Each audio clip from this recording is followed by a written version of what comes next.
Shalom, shalom, mes précieux révérends. Les Éphésiens 4 dans Malachie 4. Que le Seigneur Jésus-Christ vous bénisse très, très richement. C'est votre frère, le pasteur Ben Cohen des Amen. Vous allez m'excuser vraiment, je n'étais pas dans les programmes de pouvoir exhorter ce matin, vous donner des cafés matinales. Je viens d'être surpris, mais il n'y avait pas de choix. J'avais senti que malgré la surprise, je dois quand même m'efforcer, bien que je suis au travail. Je dois quand même m'efforcer pour lire une ou deux écritures, pour apporter une petite exhortation autour de l'amour fraternel. Que le Seigneur Jésus vous bénisse richement. Sans plus tarder, nous allons dire un mot de prière au Seigneur Jésus. Éternel Dieu des armées, nous te disons grandement merci, Père, pour le souffle de vie que tu nous as accordé, ainsi que ce temps merveilleux que tu nous as encore accordé, précieux Père éternel, de pouvoir nous réunir au milieu des hommes de Dieu et, Seigneur notre Dieu, leur parler de toi, Seigneur notre Sauveur. Dans notre petitesse, Seigneur notre Dieu, nous voudrions que tu puisses nous assister, Père, car personne ne peut enseigner les autres si ce n'est que le Saint-Esprit. Or, le Saint-Esprit, c'est toi-même qui nous a toujours enseigné. Nous voudrions que tu puisses prendre la place, Seigneur notre Dieu, et que toi seul tu puisses nous exhorter ce matin, Père. Nous voudrions parler autour du sujet de l'amour fraternel. Seigneur, aide-nous à ce que cela ne puisse pas seulement rester dans la théorie, mais que, Seigneur, ceci puisse aller au-delà de la théorie pour que nous puissions arriver au point de pratiquer ce que nous parlons. Même moi-même qui va exhorter, que je puisse être à mesure de pouvoir pratiquer cet amour fraternel. Seigneur, aide, Seigneur notre Dieu, et également mes collègues prédicateurs, afin que, Seigneur Jésus notre Dieu, Père, les écritures que nous allons lire, ça ne vient pas de moi, mais afin que ces écritures que nous allons lire puissent quand même, Seigneur, m'édifier et édifier également mes collègues prédicateurs, afin que nous puissions parvenir, Seigneur Jésus, à vivre cet amour fraternel. Nous le demandons dans les précieux noms de notre Seigneur Jésus-Christ. Amen. Sans plus tarder, je ne vais pas prendre beaucoup de temps, comme je suis au travail. Je vais lire dans la Bible, dans les livres intitulés, les livres d'Un Corinthiens, chapitre 13, verset 1 jusqu'au 11e verset. Alors, nous lisons dans le nom précieux de notre Seigneur Jésus-Christ.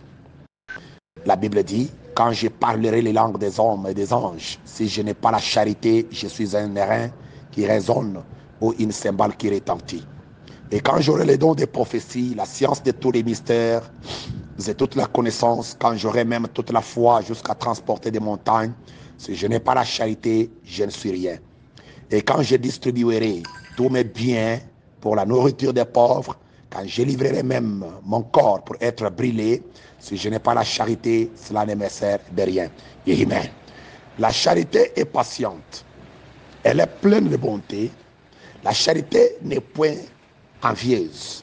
La charité ne se vante point. Elle ne s'enfle point d'orgueil. Elle ne fait rien de malhonnête. Elle ne cherche point son intérêt. Elle ne s'irrite point. Elle ne soupçonne point le mal. Elle ne se réjouit point de l'injustice, mais elle se réjouit de la vérité. Elle excuse tout. Elle croit tout. Elle espère tout. Elle supporte tout. Amen. La charité ne périt jamais. Les prophéties prendront fin. Les langues cesseront. La connaissance disparaîtra. Car nous connaissons en partie et nous prophétisons en partie. Mais quand ce qui est parfait sera venu, ce qui est partiel disparaîtra. Amen. Verset 11. Lorsque j'étais enfant, je parlais comme un enfant. Je pensais comme un enfant. Je raisonnais comme un enfant. Lorsque je suis devenu homme, j'ai fait disparaître ce qui était de l'enfant. Amen. Que le Seigneur bénisse sa merveilleuse parole. Nous sommes en train de parler sur le sujet intitulé « L'amour fraternel ». Et nous voyons ici Paul qui était en train de parler au peuple de Corinthe pour leur dire que nous connaissons en partie, nous prophétisons en partie, mais c'est quand ce qui est parfait sera venu, ce qui est partiel disparaîtra. Qu'est-ce qui est parfait que Paul attendait que ça doit venir? Ce qui est parfait, ce n'est que l'amour. Ce que la Bible appelle la charité. C'est ça même l'amour. L'amour du Seigneur, l'amour de Dieu. Amen. Comme nous sommes en train de parler tout autour de l'amour fraternel, C'est ça même le parfait que Paul attendait pour que ça arrive. Et ce qui est parfait ne pouvait pas arriver à l'époque de Paul ou dans l'âge de Paul ou au moment où Paul était encore sur la terre prêchant son message. Mais ce qui est parfait, qui est l'amour divin, ne pouvait qu'apparaître dans ce temps d'histoire où nous vivons.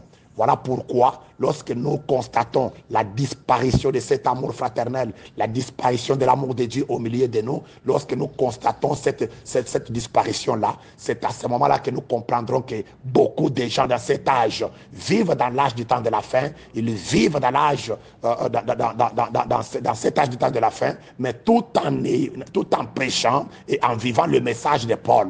Vous voyez? Parce que Paul connaissait en partie, il prêchait en partie, il prophétisait en partie. Pourquoi? Parce qu'il n'avait pas cet amour divin. Amen. Mais lorsque nous voyons la disparition de cet amour de Dieu, cet amour fraternel dans ce temps de la fin, nous voyons la disparition de cet amour de Dieu dans nos églises, dans nos vies, dans les prédicateurs, dans les brebis. Nous devons comprendre automatiquement qu'on n'a jamais cru le message de Frère Branham. Parce que le message de Frère Branham, c'est un amour parfait. Le message de Frère Branham, c'est la pratique, ce n'est pas la théorie. Le message de Frère Branham, ce n'est pas réciter des citations. Le message de Frère Branham, c'est la vie, c'est l'amour divin. Et nous devons arriver à cela. Mais aussi longtemps que nous avons encore des rancines, nous avons encore des rancines parce que tel m'avait fait cela, tel m'avait fait ceci et cela. Nous comprenons automatiquement qu'on n'a jamais cru le message de Frère Branham. Nous sommes encore des incrédules. Nous croyons, donc nous sommes dans le message de Paul, ce qui était le partiel dans ce temps de la fin. À cette époque-là, ce message-là de Paul, les gens qui avaient cru à cette époque-là le message de Paul, ils pouvaient dire que c'est la perfection pour eux. Mais Paul confesse et il dit, nous connaissons en partie. Alléluia. Tout ce que Paul faisait, que ce soit les miracles qui pouvaient se produire au travers de son ministère, que ce soit la prédication de la parole et consort, tout, malgré l'apparition de l'ange dans la vie de Paul et consort, malgré tout ce qu'il pouvait faire, les prophéties, les parler en langue, des visions et consorts, tout ça c'était en partie. Alléluia. Amen. Ce qui prouve réellement qu'il n'avait pas la perfection. Mais Paul confesse pour dire, quand ce qui est parfait viendra, ce qui est partiel disparaîtra. Et nous voudrions faire disparaître maintenant le partiel de nos vies, de nos églises.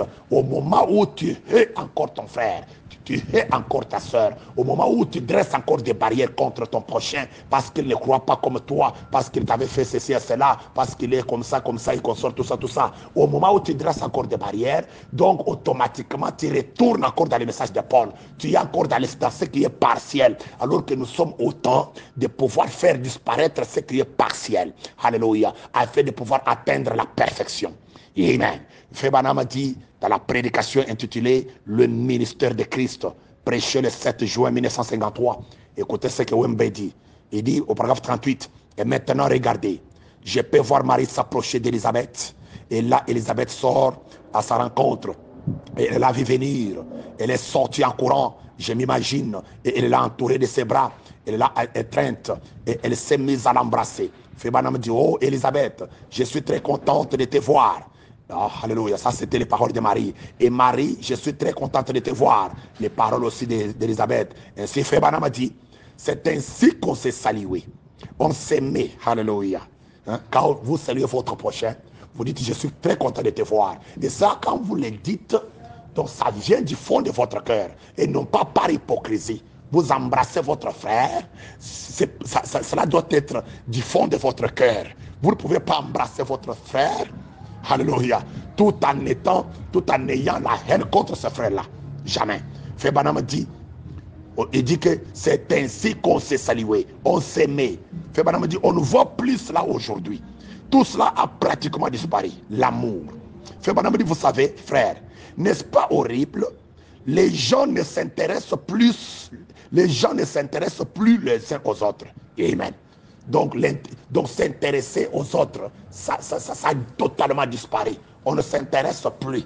Vous voyez, on est en train de préjuger. Nous sommes en train de se préjuger. Oh, tel semble être enorgueillé. Moi, je vais m'isoler, je vais m'éloigner de lui parce qu'il est orgueillé. Donc, tu commences maintenant, tu ne t'intéresses même plus encore à lui. Et l'autre aussi, parce que Dieu l'a béni, il a des moyens financiers, il s'intéresse seulement aux riches comme lui, il s'intéresse seulement aux gens qui ont des possibilités comme lui. Les autres qui ont des grandes églises s'intéressent aux pasteurs qui ont aussi des grandes églises comme lui. à ceux qui ont des petites églises et qui sont encore pauvres, qui n'ont rien, qui ne sont pas connus, ils ont des petites églises de 10 personnes, 50 personnes. On ne s'intéresse pas à eux parce que ce sont des pauvres, ils n'ont pas de grandes églises. Mais quant à ceux qui sont connus, qui ont de grandes églises, qui ont des possibilités, des moyens financiers, qui ont des véhicules et consorts, de grandes maisons, alors là, on va commencer à collaborer, à s'intéresser à ces gens-là. Ça, c'est la disparition de l'amour fraternel. Et quand cet amour fraternel disparaît dans votre vie, vous êtes encore dans les messages de Paul. Vous êtes encore dans ce qui est partiel que nous voulons maintenant faire disparaître pour que vous puissiez atteindre la perfection à ce moment. Amen. Fébana me dit, les gens ne s'intéressent plus les uns aux autres. Eh bien, autrefois, il dit, eh bien, autrefois, quand nous étions là à la campagne, nous avions notre ferme, et quand quelqu'un tombait malade dans le parage, eh bien, on allait là, on coupait du maïs pour lui, et on coupait du bois pour lui, on ramenait cela, on faisait tout ce qu'on pouvait pour l'aider. Mais on ne fait plus cela.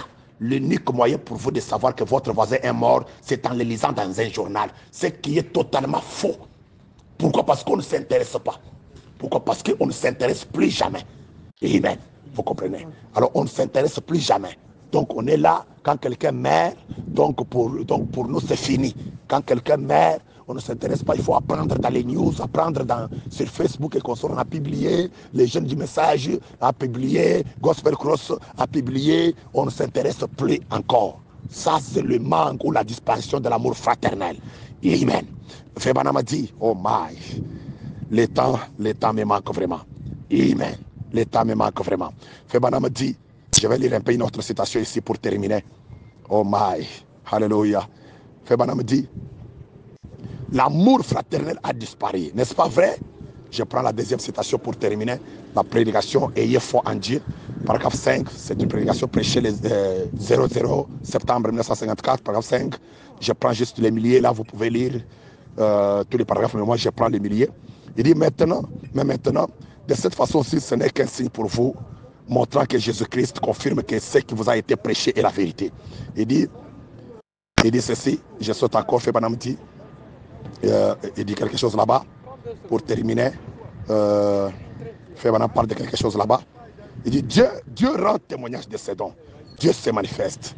Il dit maintenant, pour ce que Frère Baxter, pour ce que Frère Baxter vous a dit ce soir et les autres soirées, pendant les services des après-midi, les instructions et tout, alors le Saint-Esprit entre dans la réunion avec une autre démonstration, ou plutôt une autre confirmation que ce qui vous a été prêché est la vérité.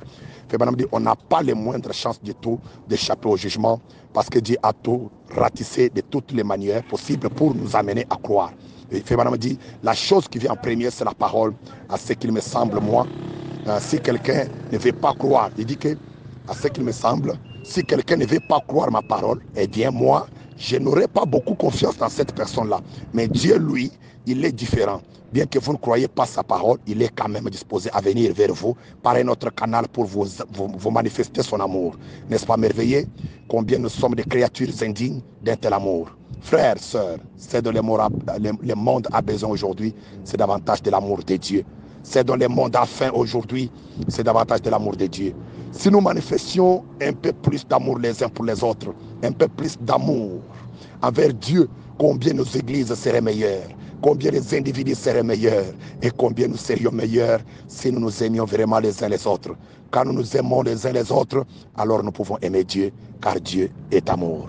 Alors, nous devons faire disparaître ce qui est partiel et courir vers la perfection qui est l'amour de Dieu aujourd'hui. Tant que vous n'aimez pas votre prochain, tant que vous avez encore dressé des barrières dans la vie de votre prochain, alors à ce moment-là, comprenez seulement que vous êtes encore dans le message de Paul. Vous n'avez jamais cru le message de Branham.